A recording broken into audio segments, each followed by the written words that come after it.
Ce lundi 3 octobre 88, Nîmes se réveille sous un véritable déluge. Depuis 4 heures du matin, des trompes d'eau se déversent sans discontinuer sur la ville. Dévalant des collines au nord, des torrents d'eau et de boue emportent tout sur leur passage. Plaques d'égout, voitures et autocars sont soulevés comme des fétus de paille.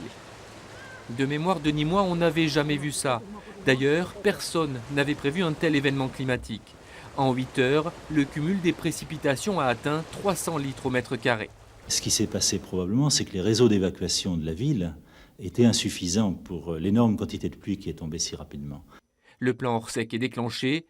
Police, gendarmerie, armée, la mobilisation est générale. Mais la tâche des sauveteurs est ardue.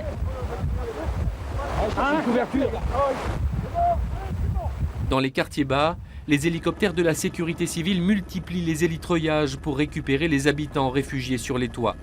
Malgré le chaos, dans la nuit qui suit, à la cellule de crise installée au premier étage de l'hôtel de ville, le maire tente de rassurer sa population. Tout est cassé. Le téléphone va être remis cette nuit car on a trouvé des groupes électrogènes. L'électricité demain à 12h et l'eau, malheureusement, il va falloir 48 heures. Mais demain, il y aura les citernes de la ville qui vont donner de l'eau potable dans les quartiers.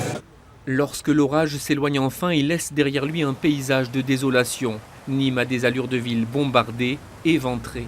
Les routes sont coupées, les voies ferrées dévastées, les réseaux électriques et téléphoniques sont hors d'usage. Dans les maisons du rez-de-chaussée, il faut enlever les tonnes de boue qui se sont accumulées.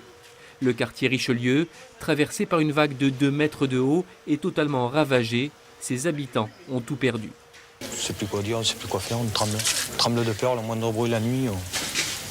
On a peur que ça s'écroule. Ce matin, je suis passée, les petites grand-mères qui appelaient au secours, venez m'aider, elles sont dans la boue, elles sont dans leurs affaires. Bon, elles sont plus en danger de mort, mais elles ont tout perdu, elles sont seules. C'est tout. Elles attendent quoi? Il n'y aura rien. Le bilan humain de la catastrophe est terrible. 9 personnes ont perdu la vie, noyées dans leur cave, leur garage ou prisonnières de leur voiture.